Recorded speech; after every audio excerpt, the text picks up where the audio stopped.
Wake up! I'm Doug and this is the Taste and Sensibility channel. And today we're at coffee review number 24 where we're looking at Bali Blue Moon from this tiny little island of Bali, which is hard to find. And we'll find it on a map in a minute after I pour some.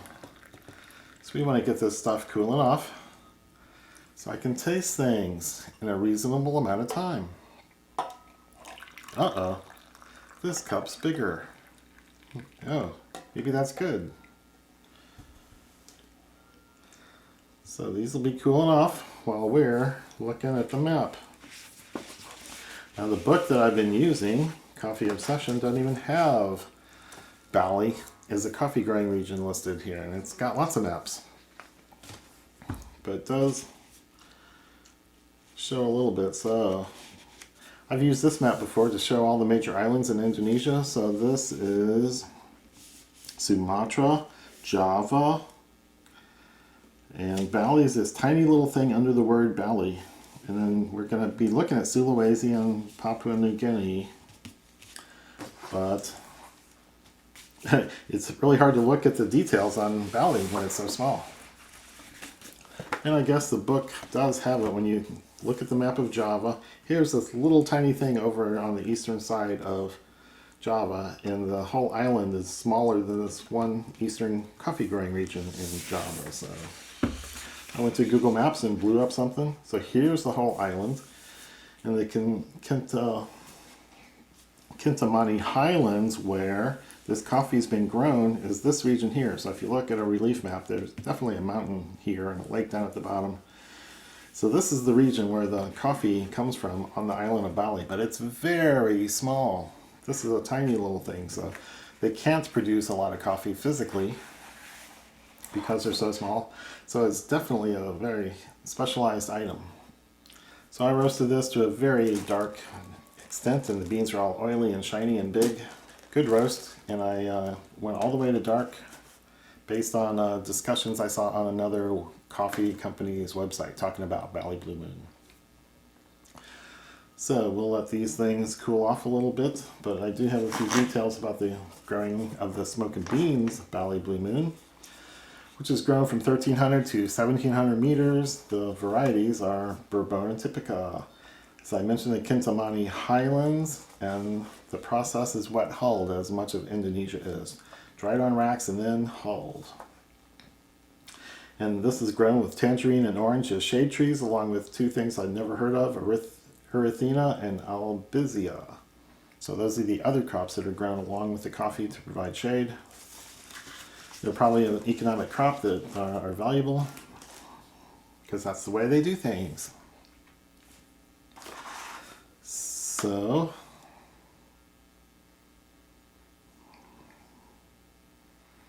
this is really dark and rich and too hot to taste, so I'll just keep going.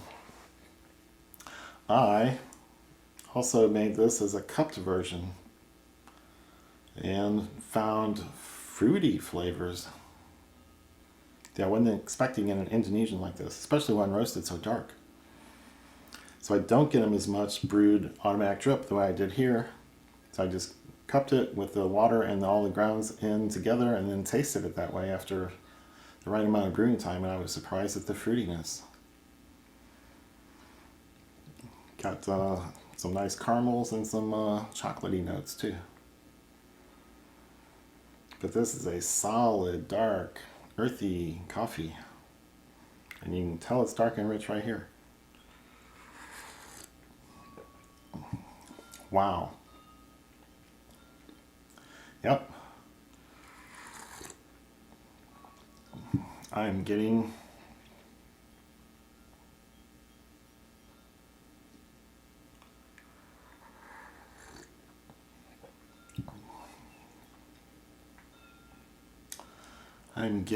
really deep cocoa, dark chocolate with a bitterness in the finish.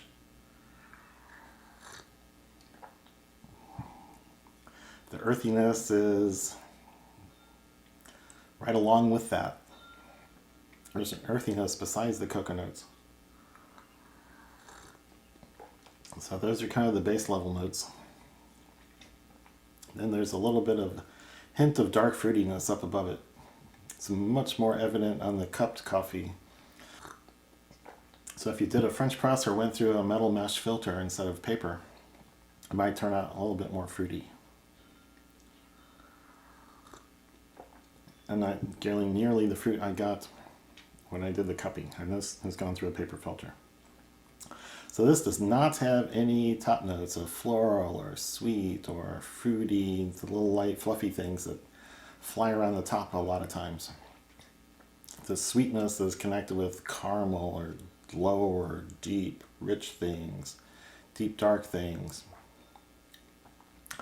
There's also a little bit of tartness to it. It might be more the bitter finish. Wasn't evident a couple days ago. This is rested 3 days since the roasting. So I still want to try this as a lighter roast, actually a medium.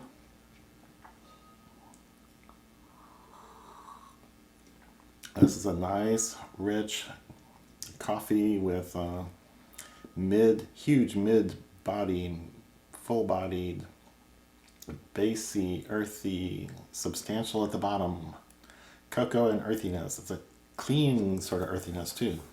It's not real muddy and dirty. Wow, that went fast.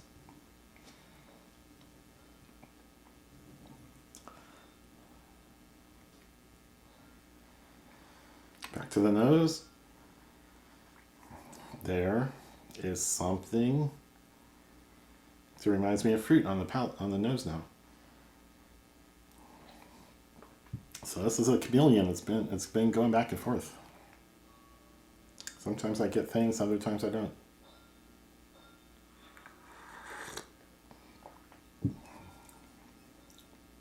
So this time I'm getting some fruity notes on the palate when I drink.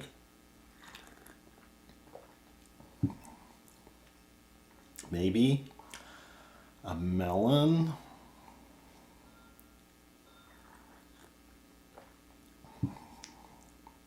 Like honeydew or cantaloupe, something in that melony family. And then the other things are darker fruits like dried fruits, raisins, plums, dates, prunes. Things that are darker and sweeter by concentration. So a very interesting palate. And not somewhat like the other Indonesian coffees. And a little bit different. People really comment on this one as being one of their favorites, but you got to roast it right. So that's the trick, is roast. If you're going to be a home roaster, you're going to miss some of the things other people are getting, because all the roasting techniques are going to vary somewhat. So I'm liking this. Oh, let me pull out. I did a cupping right before I started shooting this. So I'm going to compare the cupping taste to the auto drip taste.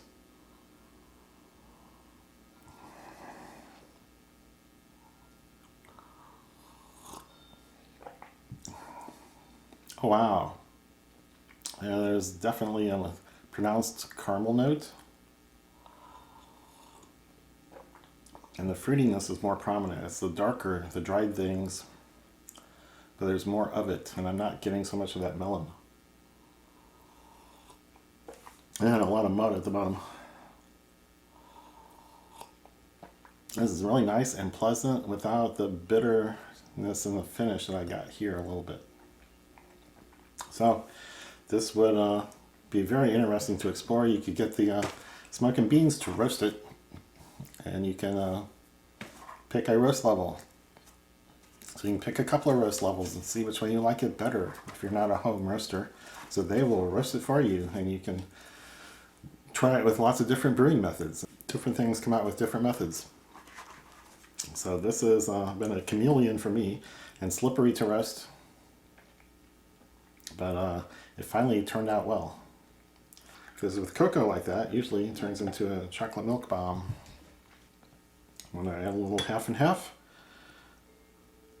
which I try to do in every review.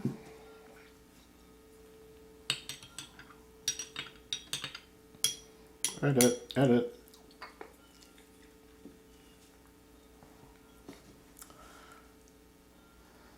So with the cream, oh yeah, buttery, butterscotch. Chocolate milk notes just on the nose.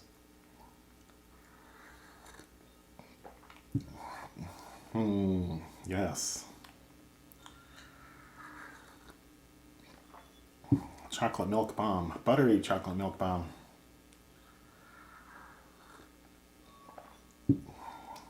Wow. I should let it cool down, but it might be my favorite coffee with cream so far in the whole set. Haven't been keeping track of my favorite ones, or I don't have any notes on what I've said about the other ones, but this is a favorite. Boy, that's good. So, I think I'm about done tasting this one for you. And the extra topic today is tasting two different roast levels of the same coffee. So over here I have the coffee I just reviewed, the Bali Blue Moon with the darker roast. It's dark, almost black, and oily beans, shiny. And it smells the ground coffee smells deep, rich, earthy. I mean, this could be black dirt. There's a cooked or roasted or burnt kind of note to it, but I also did a medium roast. The beans are a little brown, they're a little uneven, just the nature of the beans. They're fairly dark brown, but still brown. They don't look as uniform as this in color. And the ground coffee is definitely lighter, but the nose is totally different. It's maybe a caramel, nutty, woody, tiny vegetal notes.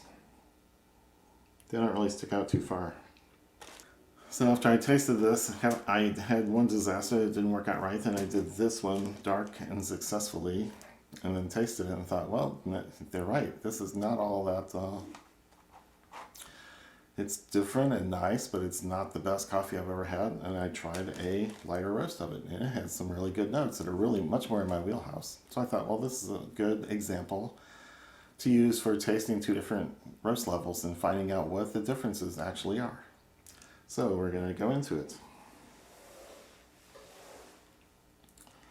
So as usual, this will take quite a while to get through. I'm cupping two different cups. So I will speed it up when necessary. So this is a dangerous thing to do right over my lap. So I'm going to go ahead and pour into the light roast. I mean, lighter medium roast is what it actually is. So that's mixed. I'll start a 4-minute timer.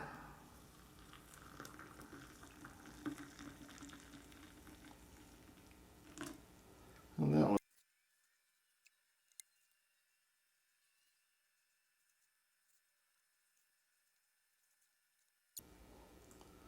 Okay, so there's the 4 minutes.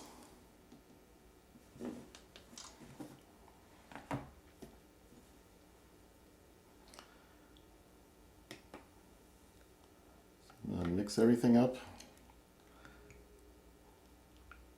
Just a little bit of bloom and foam on both of these. And I need my caffeine cup with the water to rinse my spoon.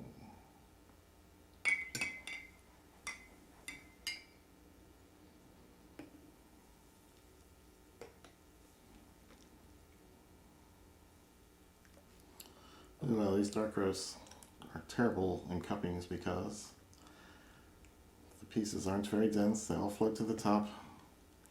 You gotta pick out 3 or 4 times as many little bits. Okay, that's mixed.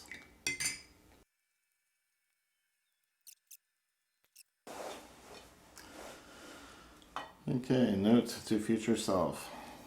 Don't do a really dark roast cupping on camera.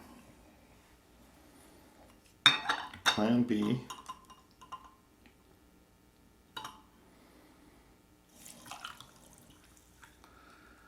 just dump it all in.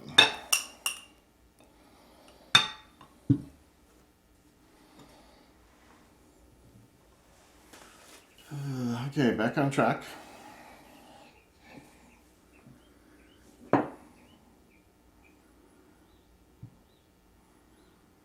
On the nose, the medium roast doesn't smell very dark. There's caramely, cocoa, much darker, richer, burnt notes. Not bad, not in a bad way, just something's burning. Okay, this one, kind of fruity. Plummy, apricot,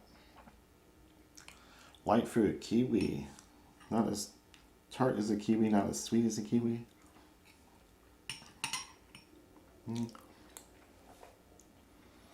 Light, apricot, white grapes.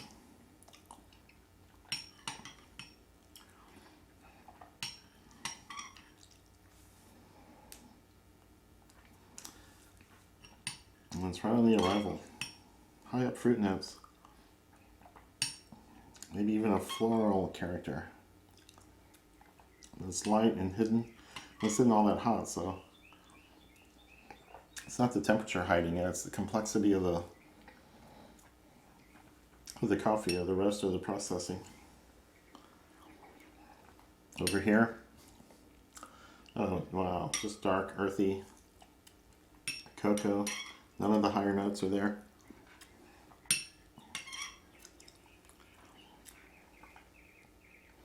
So I burned down everything, or caramelized all the sugars, or burnt them down to the earthy notes.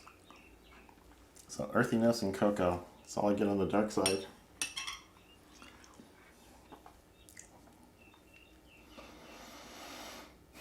Getting the oilier mouthfeel from leaving all the grounds and brewed coffee together. So it didn't go through the paper filter, so that's different than than the brewed coffee I just tasted. In the review part, so that's good, but the character is basically the same. Earthy, cocoa. If there's any fruit, it's a dark plum, a prune, a date, a fig, raisin, something sweet and concentrated.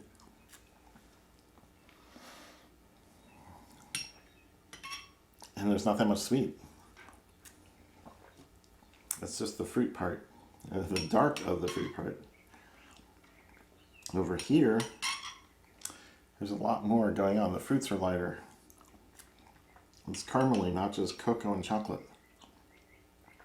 Is there anything nutty? There might be a hint of some nuttiness.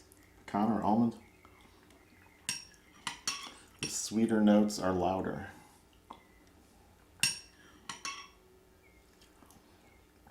Things are raised up. There's a hint of the cocoa, hint of the earthiness,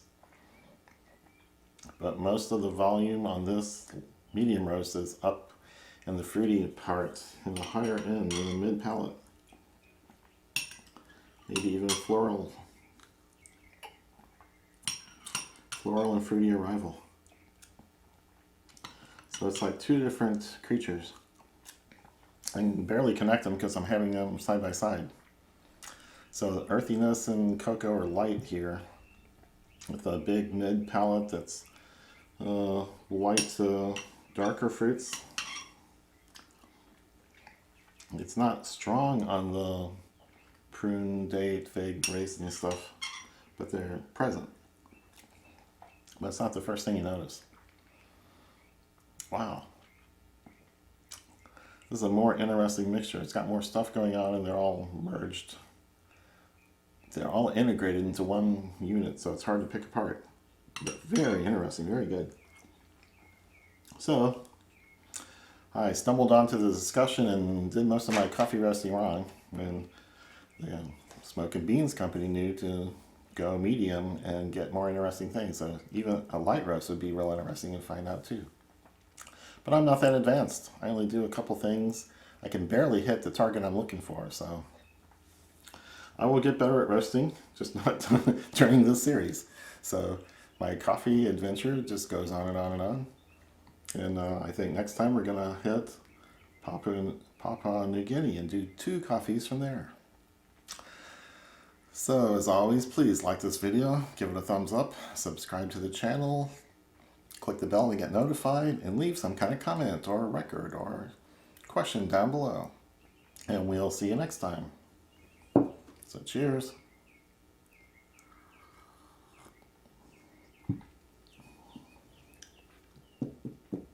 Ooh, okay.